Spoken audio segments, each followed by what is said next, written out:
क्या आपने कभी सोचा है कि जो कुछ भी हो रहा है वो पहले से ही लिखा हुआ है? हर खुशी, हर दर्द, हर सफलता और हर असफलता, क्या ये सब हमारी किस्मत में पहले से दर्ज है? दोस्तों, आज की ये पूरी वीडियो इसी गहरे सवाल के इर्द गिर्द है। क्या भाग्य पहले से लिखा होता है? आज हम आपको सुनाएंगे एक बेहद प्रेरणादायक और विचारोत्तेजक कहानी, जिसमें सिखों के पहले गुरु श्री गुरु नानक देव जी का मार्गदर्शन, करुणा और सत्य आपको इस सवाल का जवाब ढूंढने में मदद करेगा। ये कहानी सिर्फ मनोरंजन के लिए नहीं है, ये आपको सोचने पर मजबूर कर देगी कि क्या हम वाकई किस्मत के गुलाम हैं, या अपनी मेहनत, विश्वास और सही कर्मों से अपना भाग्य खुद लिख सकते हैं। तो देर किस बात की है? पूरी कहानी सुनने के लिए वीडियो को अंत तक जरूर देखें। अगर आप आध्यात्मिक कहानियां, जीवन बदलने वाले संदेश और गुरु नानक देव जी की शिक्षाएं पसंद करते हैं तो अभी हमारे चैनल गुरु नानक साखी को सब्सक्राइब कर लीजिए और घंटी का बटन दबाइए। चलिए शुरू करते हैं। एक जमाने में पंजाब के उपजाऊ मैदानों में, जहां खेत हवाओं को राज सुनाते थे और नदियां पुरानी प्रार्थनाओं की गूंज सुनाती थी, अर्जुन सिंह नाम का एक जवान लड़का रहता था। अर्जुन एक किसान का बेटा था, जिसके हाथ पैर मजबूत थे लेकिन मन बेचैन था।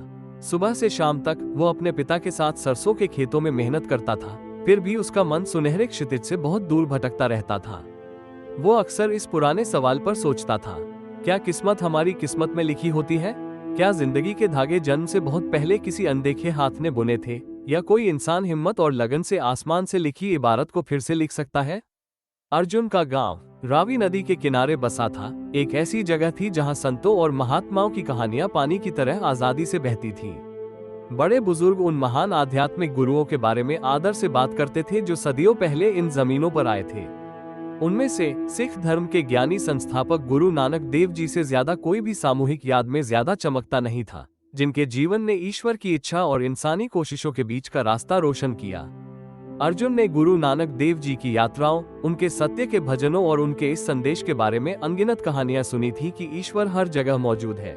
फिर भी तारों भरे आसमान के नीचे शांत शक के पलों में अर्जुन सोचता था कि क्या इतनी गहरी समझ भी पहले से तय चीजों की गुत्थियों को सुलझा सकती है। पतझड़ की एक ठंडी शाम, जब सूरज डूब रहा था और खेतों में केसरिया और लाल रंग छा गया था, अर्जुन एक पुराने बरगद के पेड़ के नीचे बैठा था। हल चलाने से उसके हाथ सख्त हो गए थे और हाल ही में हुई किसी मौत से उसका दिल भारी था। उसकी छोटी बहन मीरा बहुत बीमार पड़ गई थी। गांव के ओझा ने सिर हिलाया और धीरे से कहा कि शायद यह उसकी किस्मत थी, उसकी किस्मत। दवाइयां कम थी और परिवार की बचत कम हो गई थी। अर्जुन ने सरसराहट करते पत्तों से कहा, मेहनत का क्या फायदा अगर सब कुछ पहले से ही किस्मत की किताब में लिखा है। जैसे जैसे रात गहराती गई, अर्जुन ऐसी नींद में सो गया जैसी पहले कभी नहीं आई थी। सपने में उसने खुद को एक बड़े चमकदार रास्ते पर भटकते हुए पाया, जो दुनियावी और आसमानी दोनों तरह की जगहों पर फैला हुआ था। हवा में एक आसमानी धुन गूंज रही थी और दूर से आती आवाजें भगवान की एकता के गीत गा रही थी। अचानक उसके सामने एक चमकदार शख्स दिखाई दिया, शांत चेहरे वाला एक आदमी, सादे कपड़े पहने हुए, एक हल्की मुस्कान के साथ जिसमें सदियों की समझ छिपी थी। अर्जुन ने अपने दिल में गुरु नानक देव जी की मौजूदगी को पहचानते हुए सहज ही सिर झुका लिया। सत श्री अकाल मेरे बच्चे, गुरु नानक देव जी ने धीरे से कहा। उनकी आवाज एक पवित्र नदी के हल्के बहाव की तरह गूंज रही थी। तुम किस्मत और आजाद मर्जी की हमेशा रहने वाली पहेली का जवाब ढूंढ रहे हो। आओ मेरे साथ चलो और सच को सामने आने दो। साथ में वे ऐसे नजारों से गुजरे जो सुनहरे गेहूं के खेतों से लेकर ऊंचे पहाड़ों और शांत झीलों तक बदल गए। गुरु नानक देव जी ने अपनी जिंदगी की यात्राओं के बारे में बताया, जो किस्मत के भरोसे नहीं बल्कि ज्ञान की खोज में की गई थी। गुरु नानक देव जी ने समझाया, बनाने वाले वाहे गुरु ने इस दुनिया को व्यवस्था और अवसर दोनों के साथ बनाया है। कर्म हमारे जन्म के हालात बनाते हैं, फिर भी हमारे काम, जो नाम में निहित है भगवान की याद, सबसे कठोर किस्मत को भी बदल सकते हैं। किस्मत कोई जेल नहीं है, बल्कि एक कैनवस है जिस पर आत्मा अपनी यात्रा को रंगती है। अर्जुन मंत्रमुग्ध होकर सुन रहा था जब गुरु नानक देव जी अपनी यात्राओं से एक कहानी सुना रहे थे। सुल्तानपुर शहर में, जहां गुरु नानक देव जी कभी दुकानदार थे, एक भ्रष्ट अधिकारी ने गरीबों के लिए अनाज जमा कर रखा था। किस्मत लालची का साथ देती थी, क्योंकि अधिकारी अमीर हो गया जबकि भूखे परेशान थे। लेकिन गुरु नानक देव जी ने ईश्वरीय समझ से अन्याय का सामना किया। दया और पक्के सच के जरिए उन्होंने अधिकारी के कामों का पर्दाफाश किया, जिससे सुधार हुआ और जरूरतमंदों को राहत मिली। क्या ये किस्मत थी कि गरीब भूखे मरे? गुरु नानक देव जी ने व्यंग्यात्मक रूप से पूछा। या यह इंसानी इच्छा शक्ति की नेकी के साथ तालमेल न बिठा पाने की नाकामी थी? मैंने दिखाया कि एक आदमी की भक्ति कई जिंदगियों की दिशा बदल सकती है। जैसे जैसे वे सपनों की दुनिया में और गहराई में गए, अर्जुन को अपने गांव के इतिहास के नजारे दिखे। उसने अपने पुरखों को देखा जिन्होंने हमलों, अकाल और बाढ़ का सामना किया था। कुछ लोग हार मान गए, यह मानते हुए कि लिखी हुई किस्मत के आगे विरोध करना बेकार है। दूसरे गुरु नानक देव जी की शिक्षाओं से प्रेरित होकर हिम्मत से आगे बढ़े। उन्होंने कम्युनिटी बनाई, रिसोर्स शेयर किए और गुरु के भजन गाए, जिससे निराशा पक्के इरादे में बदल गई। ऐसे ही एक पुरखे बलदेव नाम के एक मामूली बढ़ई ने आग में सब कुछ खो दिया था। बर्बादी को स्वीकार करने के बजाय उसने न सिर्फ अपना घर बल्कि एक लंगर हॉल, एक कम्युनिटी किचन फिर से बनाया, जहां सभी बिना किसी भेदभाव के खा सकते थे। नजारे में बताया गया, गुरु नानक देव जी ने सिखाया कि सेवा बिना किसी स्वार्थ के सेवा किस्मत और मुक्ति के बीच का पुल है। अर्जुन का सपना आपस में जुड़ी जिंदगियों की एक बड़ी तस्वीर बन गया। वो खुद को पुराने पंजाब के एक चहल पहल वाले बाजार में पाता है, जहां प्रिया नाम की एक लड़की कढ़ाई वाले सिल्क के कपड़े बेचती थी। प्रिया के पिता ने उसकी शादी एक अमीर लेकिन बुरे व्यापारी से तय कर दी थी, ये दावा करते हुए कि यह सुरक्षा के लिए उसका तय रास्ता था। फिर भी प्रिया का दिल सीखने और आजादी के लिए तरस रहा था। एक दिन उसकी मुलाकात गुरु नानक देव जी के भटकते हुए शिष्यों से हुई, जिन्होंने गुरु के शब्द शेयर किए, इंसान आत्मा में आजाद पैदा होता है, भ्रम को तुम्हें बांधने मत दो। प्रेरित होकर प्रिया ने चुपके से शास्त्रों और हर्बल दवा की पढ़ाई की। जब शहर में प्लेग फैला तो उसके ज्ञान ने व्यापारी के अपने परिवार सहित कई लोगों को बचाया। शादी बगावत से नहीं बल्कि एक बड़े मकसद की आपसी पहचान से टूटी। प्रिया ने लड़कियों के लिए एक स्कूल खोला, जिससे ये साबित हुआ कि विश्वास से प्रेरित पर्सनल एजेंसी उस चीज को बदल सकती है जिसे बदला नहीं जा सकता। सपने में वापस गुरु नानक देव जी ने दया भरी आंखों से अर्जुन की ओर देखा।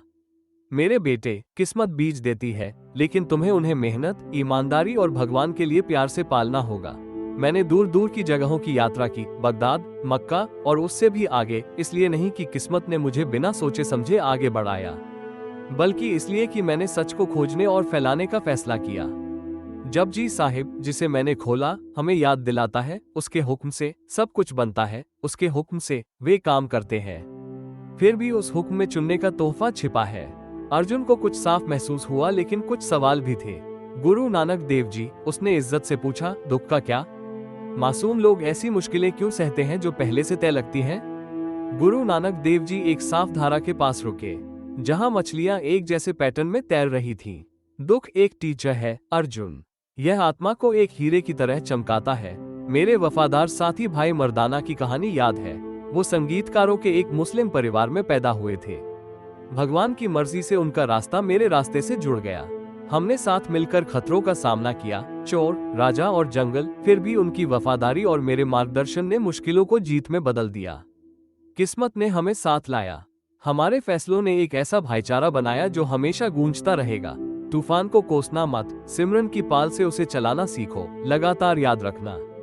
सपना एक बार फिर बदल गया, जिससे अर्जुन की आज की जिंदगी साफ साफ दिखी। उसने मीरा को बीमार बिस्तर पर कमजोर हालत में देखा, लेकिन उसके साथ साथ दूसरे रास्ते भी एक ही सोर्स से नदियों की तरह निकले। एक में अर्जुन निराश हो गया और कुछ नहीं किया, जिससे परिवार में और दुख बढ़ गया। दूसरे में उसने गांव वालों को इकट्ठा किया, दूर के डॉक्टरों से इलाज करवाया और सच्ची भक्ति से प्रार्थना की। चमत्कारिक रूप से मीरा ठीक हो गई, जादू से नहीं बल्कि मिलकर की गई कोशिश और कृपा से। गुरु नानक देव जी ने कहा, भक्तों के हाथों में किस्मत बदलती रहती है। आपके आज के काम कल की कहानी बनाते हैं। जैसे जैसे नजरिया बड़ा होता गया, अर्जुन ने सिंबॉलिक मुलाकातों के जरिए फिलॉसफी की गहराई को समझा।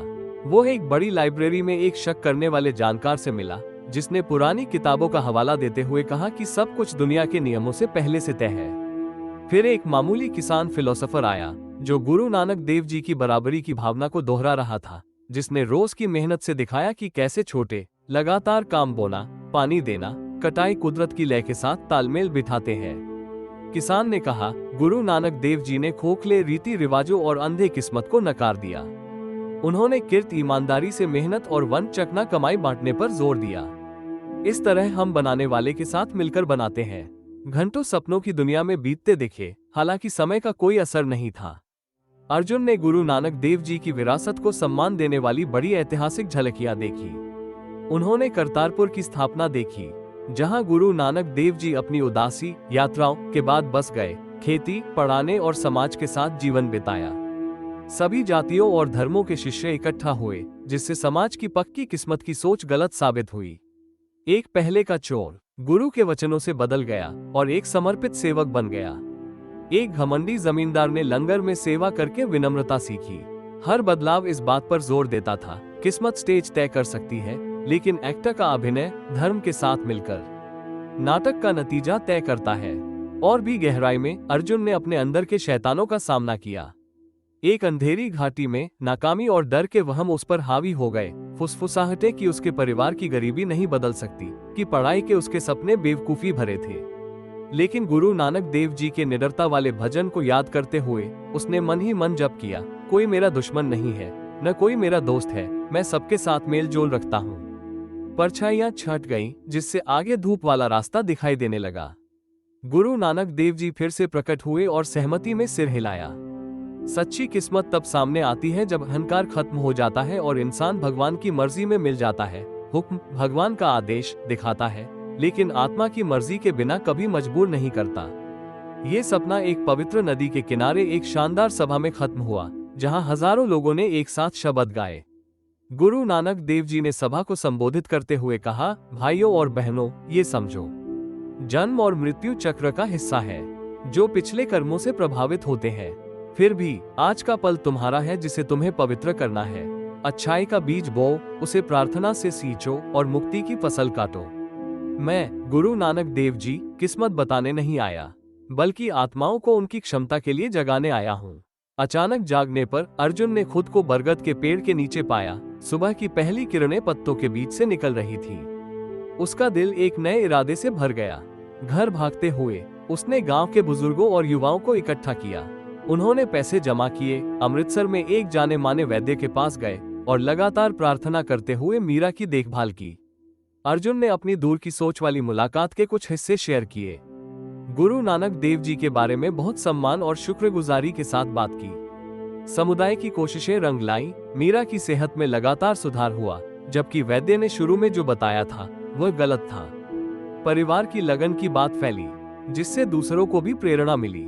अर्जुन ने शाम को बच्चों को पढ़ाना शुरू किया, जिसमें गुरु नानक देव जी के जीवन से सीखे सबक शामिल थे, बराबरी, कड़ी मेहनत और आध्यात्मिक खोज। उसने नए लेकिन टिकाऊ तरीकों का इस्तेमाल करके परिवार के खेत को बढ़ाया, जमीन को भगवान का तोहफा मानते हुए। कुछ महीनों में गांव आपसी मदद का अड्डा बन गया, जहां शाम की आग के चारों ओर किस्मत बनाम कर्म पर चर्चा आम हो गई। सालों बाद अर्जुन, जो अब एक जाने माने बुजुर्ग थे, अपने पोते पोतियों के साथ उसी बरगद के पेड़ के नीचे बैठे थे। उन्होंने अपने सपने को सिर्फ कल्पना नहीं बल्कि एक जीती जागती सच्चाई बताया। उन्होंने कहा, गुरु नानक देव जी ने हमें सिखाया कि तारे रास्ता तय कर सकते हैं, लेकिन हमारे पैर दिशा चुनते हैं। किस्मत बुलावा लिखती है, हम तय करते हैं कि खुशी से शामिल होना है या बिना मन के। एक पोती, जो कभी अपने दादा की तरह जिज्ञासु थी, ने पूछा, दादा, क्या इसका मतलब है कि हम सब कुछ कंट्रोल करते हैं? अर्जुन मुस्कुराए, उनकी आंखों में वो ज्ञान झलक रहा था जो उन्हें दिया गया था। नहीं बच्चे, हम अपने रिस्पॉन्स, अपनी कोशिश और वाहिगुरु से अपने कनेक्शन को कंट्रोल करते हैं। गुरु नानक देव जी ने अपनी 1500 मील की यात्राओं और चमत्कारी कविताओं से दिखाया कि भगवान के आगे सरेंडर करने का मतलब कुछ न करना नहीं है, इसका मतलब है एक साथ काम करना। किस्मत बारिश या सूखा ला सकती है, लेकिन हम नहरें बनाते हैं, बीज बोते हैं और पैदावार बांटते हैं।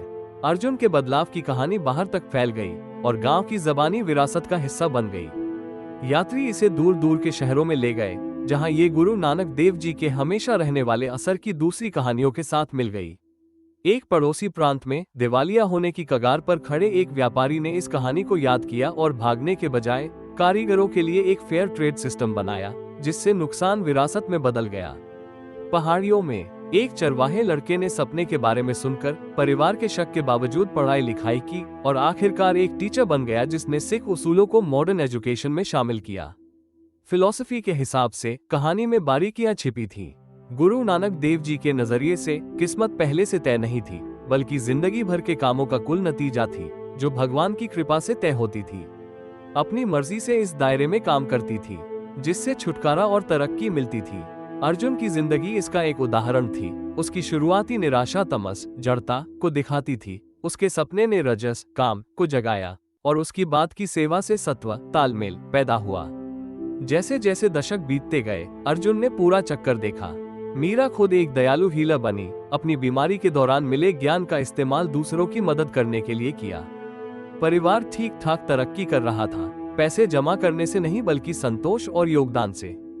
हर साल होने वाली सभाओं में सपने की सालगिरह मनाई जाती थी, जिसमें गुरु ग्रंथ साहिब जी का पाठ होता था, जो गुरु नानक देव जी के उपदेशों को दिखाने वाला शाश्वत ग्रंथ है। शांत पलों में अर्जुन बड़े ब्रह्मांड के बारे में सोचते थे।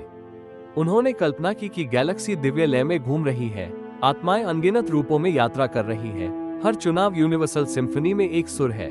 गुरु नानक देव जी का संदेश हमेशा गूंजता रहा, सच ऊंचा है, लेकिन उससे भी ऊंचा है सच्चाई से जीना।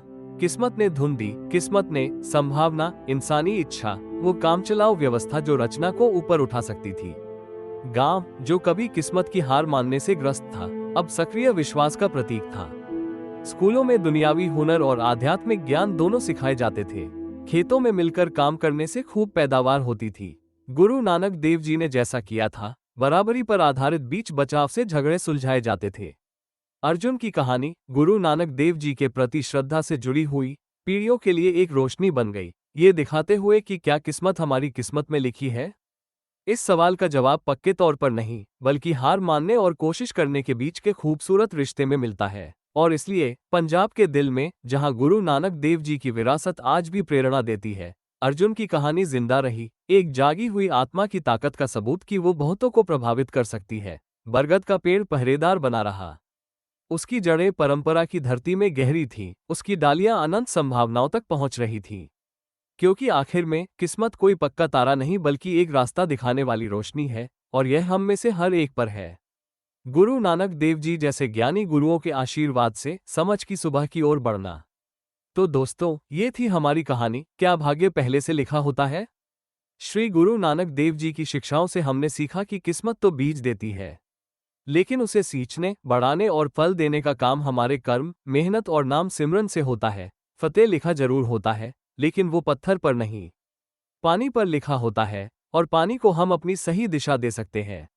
अगर आपको ये कहानी पसंद आए तो लाइक जरूर करें, अपने विचार कमेंट में बताएं। आप मानते हैं कि भाग्य पहले से लिखा होता है या हम उसे बदल सकते हैं? इस वीडियो को अपने दोस्तों और परिवार के साथ शेयर करें। अगली कहानी में हम फिर मिलेंगे एक नई प्रेरणादायक कहानी के साथ।